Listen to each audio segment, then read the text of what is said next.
సినిమాలపై వివాదాలు. చాలా మందికి ఒక అసంతృప్తి. ఉదాహరణకు కల్కి సినిమా తీస్తున్నప్పుడు అశ్విని ఆయన నాగాశ్విన్ మాట్లాడుతూ ఇవన్నీ చూస్తున్నప్పుడు చాలా అయోసంగా ఉండేది. ఏంటి ఇంత బ్రహ్మాండం తీస్తారు, మనకు గొప్ప గొప్ప రామాయణాలు భారతాలు చాలా కలర్ఫుల్ క్యారెక్టర్స్ ఇవన్నీ ఉన్నా కానీ మనం తీయలేకపోయామని ఉండేది.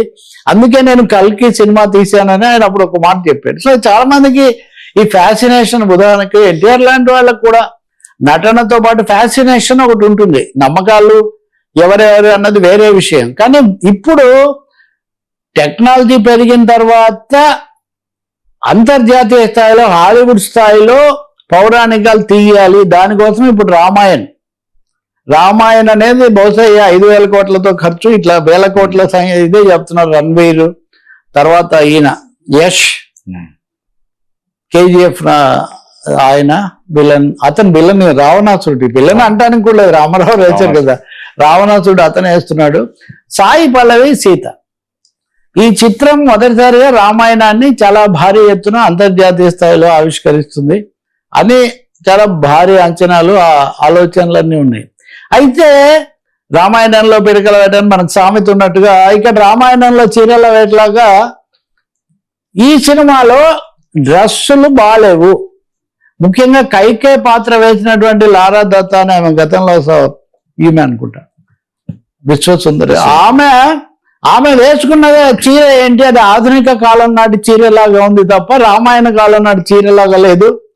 ఇలాంటివి మీరు ఎలా వేస్తారు? మన పవిత్ర పురాణాలను మీరు ఈనాటి డ్రెస్సులు వేసి తక్కువ చేస్తారా అని దీంతో ఒక దుమారంలో ఎవరు ఎత్తారు. ఇప్పుడు మనం ఇందాక చెప్పుకున్నటువంటి ఈ సేనలు ఇట్లాంటి ఒక సేన వాళ్ళైతే మాకు చూపించిన తర్వాత మేము ఒప్పుకున్న తర్వాత మాత్రమే రామాయణ విడుదల చేయాలి అని ఒక అల్టిమేటం కూడా జారీ చేశారు. అసలు సినిమా రాకుండా సినిమాలో ఎలా ఉంటుంది చూడకుండా వీళ్ళు అల్టిమేటంలు ఎలా ఇస్తారనేది ఒక ప్రశ్న అయితే, అసలు ప్రశ్న అడుగుతున్నాడు ఒక ఆయన, ఎవరు ఈ సినిమాకు డ్రెస్సర్గా పనిచేసిన ఆయన, రింపుల్ హరిప్రీత్ అని వాళ్ళు కాస్ట్యూమ్ డిజైనర్స్. త్రేతాయుగం నాటి డ్రెస్సులు ఎలా ఉన్నాయో మీకు ఏమైనా తెలుసా? మీరు ఖచ్చితంగా అలా ఉండాలని మీరు చెప్తున్నారు కదా. త్రేతాయుగంలో సీతారాములు వేసుకున్నటువంటి వస్త్రధారణ ఎలా ఉందో మీకు ఏమైనా తెలుసా?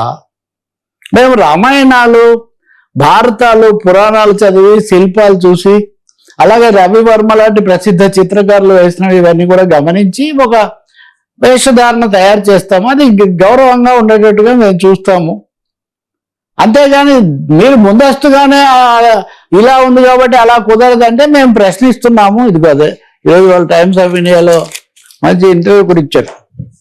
ఎవరన్నా త్రేతాయుగం డ్రెస్సులు ఇలా ఉంటాయని మాకు చూపించగలిగితే మేము వెంటనే మార్చుకుంటాం. పైగా మీరు చూడండి, వాళ్ళు ఒక లాజికల్ పాయింట్లు ఏమైనా ఎత్తున్నారు. ఉదాహరణకు తెలుగు వాళ్ళ మీద ఒక జోక్ ఉంది. కృష్ణ పరమాత్ముడు ఎవరికైనా ప్రత్యక్షం అయితే మీరు మరి రామారావు గారు లాగా లేరే, మీరు కృష్ణుడేనా అని కృష్ణుని ప్రశ్నిస్తారు. అంటే అంతగా వాళ్ళు మమేకమై ఉంటారు. సీతమ్మ అంటే ఒక అంజలి దేవిలాగా ఉంటుంది, లేకపోతే అని రవివారం వేసినట్టో బాపు గీసినట్టో వీళ్ళు ఉంటారంటే మన ఊహను బట్టి ఉంటుంది. మనం ఏ కాలంలో జీవిస్తున్నామని గౌరవంగా ఉందా లేదా అనేది చూడాలి, కానీ ఇంకోటి కాదని వీళ్ళు చాలా బలమైన we wanted people to go beyond the costumes and connect with the characters. Costumes కాదు, క్యారెక్టర్ను మీరు చూడండి. Their innocence, strength, emotions. So మేము మోడర్న్ ఫ్యాబ్రిక్స్ ఆధునిక అవేమైన మేము వాడలేదు. ఉదాహరణ కైకేయి ఇది అంటున్నారు కదా, ఆమె వేసుకున్న దాంట్లో గ్రీన్ రెడ్ పెట్టాము. ఈ గ్రీన్ అన్నది మాతృత్వాన్ని చూపిస్తుంది, రెడ్ ఏమో ఆమె డిటర్మినేషన్, ఒక విధంగా ఏదైనా చేయాలి. రెండింటి మధ్యలో ఆమె ఉన్న ఘర్షణను చూపించడానికి మేము ఆ వస్త్రాలు ఎన్నుకున్నాము. దాని మీద దాడి చేస్తే ఎట్లా? నేను చెప్తుంది ఏంటంటే ఈ రేంజ్ పెరుగుదలతో పాటు వివాదాల రేంజ్ పెరగటం కూడా మనం గమనిస్తాం. ఇక రెండోది మన బాహుబలి దర్శకుడు వారణాసి, ఆ మహేష్ బాబు ఇదేదో ఇది సీన్ ఒకటి చిన్నది లీక్ అయింది, విజువల్ లీక్ అయిందని. అసలు ఈ లీకులు వాటి ఎంతగా జరుగుతాయా, తెలియక జరుగుతాయా, ఈ చర్చ కూడా ఒకటి ఉంటుంది. అది అలా ఉంటే ఆయన యూరోపియన్ మ్యాగజైన్స్ కు భారతదేశంలో కూడా ఇంటర్వ్యూస్ ఇస్తున్నారు. ఇంటర్వ్యూస్ లో రాజమౌళి అన్నది ఏంటంటే హాలీవుడ్ రేంజ్ అంటే నాకేం అభ్యంతరం లేదు, నిజానికి ఇంకొక అడుగు ముందు చేసాం మనము. రాజమౌళి ఎప్పుడు అనేవాడు హాలీవుడ్ టాలీవుడ్ ఇట్లా ఎందుకు అనాలండి, మన పరిశ్రమ అందేనే. ఇక్కడ వారణాసిలో మా హీరో వారణాసి నుంచి అంటార్కిటికాకు పోతాడు, అంటార్కిటికా నుంచి ఆఫ్రికాకు పోతాడు, మళ్ళీ వారణాసికి వస్తాడు. ఆ విధంగా ఇది చాలా మల్టీ రీజన్, చాలా ప్రాంతాలు ఖండాలు కూడా దాటేటటువంటి ఒక అసాధారణ ప్రయత్నం. ఇలా గతంలో ఎప్పుడు జరగలేదు. ఈ సినిమా కోసం 4.5 ఏళ్ళు కష్టపడ్డాము, ఇప్పుడు 80% పూర్తయింది. మిగిలింది కూడా పూర్తి చేసి విడుదలయ్యేది వచ్చే సంవత్సరమే, కానీ ఇప్పటి నుంచే ప్రమోషన్ ఇవి జరుగుతూ ఉంటాయి. సో భారీ ఎత్తున ఇప్పుడు వారణాసిలో కూడా ఈ సమస్యలన్నీ ఏ అంశాలు, మళ్ళీ ఆ కల్కి కూడా వారణాసే. మీరు గమనిస్తే మోదీ గారి నియోజకవర్గం కూడా వారణాసే. ఎటర్నల్ సిటీ, శాశ్వత నగరం, అది కూడా వారణాసి అంటారు పురాణాల ప్రకారం.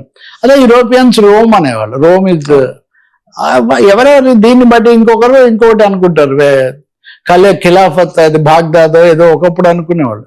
కాబట్టి ఇక్కడ గమనించాల్సింది ఒకటే, మన సినిమాలు అనేవి వినోద స్థాయి, విశ్వాసాల స్థాయి దాటి అంతర్జాతీయ వాణిజ్య స్థాయికి చేరుకున్నాయి. చేరుకున్న తర్వాత దానికి తగిన లక్షణాలు అక్కడ వస్తున్నాయి. ఇప్పుడు ఆఫ్రికాలో ఏం చూపిస్తారు, అంటార్క్టికాలో ఏం చూపిస్తారు, అలాగే నటన పరంగా ఎలా ఉంటుంది ఇది అనేది మహేష్ బాబు అభిమానుల మటుకు. రాజమౌళి ఒకటైతే ఆయన సామాన్యంగా బయటికి ఏమి రానివ్వడని పేరు. ఆ సస్పెన్స్ ఉత్కంఠ అలాగే ఉంటేనే కానీ కుదరదని 2022 నుంచి ఆయన దీని కథ రాస్తూ ఉన్నారట. కాబట్టి వీ మే వాచ్. సరే, అంటే నాకు ఒక విషయం గుర్తొస్తుంది ఇంట్రెస్టింగ్ గా. ఎస్వి రంగారావు గారు ఒకందుకు ఫీల్ అవుతుండేవాళ్ళట. ఆయన భార్య చెప్పింది ఏమంటే, మన తెలుగు పరిశ్రమ చిన్నది అయిపోయింది, దీనికే కనుక ఇంటర్నేషనల్ ఎక్స్పోజర్ ఉంటే చాలా నాలాంటి వాళ్ళకి ఇంకొంచెం బాగా ఉత్సాహంగా ఉండేది, గుర్తింపు కూడా. అప్పటికే ఆయనకు జకార్తాలో నర్తనశాల కీచకుడి పాత్రకు సంబంధించి అవార్డు వచ్చిన మాట నిజమే, కానీ ఇంకా వచ్చి ఉండేది తెలుగు పరిశ్రమ. కానీ బహుశా ఇప్పుడు ఆ హద్దులు దాటుతున్నట్టుగా మనకు కనిపిస్తుంది. సార్, ట్రంప్ సర్కార్లో అంతర్యుద్ధం, చైనా కౌంటర్ వ్యూహం. ట్రంప్ తర్వాత ఆయన రక్షణ మంత్రి హెగ్జిత్, వీళ్ళిద్దరు యుద్ధం చేశారు. ట్రంప్ చాలా రెచ్చిపోయి చిందులు తొక్కాడు తన రక్షణ మంత్రి మీద అని వాషింగ్టన్ పోస్ట్ స్టోరీ బయట పెట్టింది. నిజంగా ఆశ్చర్యంగా, అంటే అంత అమెరికా అధ్యక్షుడు ప్రపంచానికి అంత అధినేత అయితే ఆయన కూడా నేరుగా తనకు రక్షణ మంత్రిగా ఉన్నటువంటి వ్యక్తి మీద అంత ఆగ్రహం వెలిబుచ్చాల్సిన పరిస్థితి రావటం, అది మీడియాకు కూడా రావటం. ఇప్పుడు వాషింగ్టన్ పోస్ట్ తర్వాత ఇప్పుడు ఇజ్రాయెల్ పత్రికలు, గల్ఫ్ పత్రికలు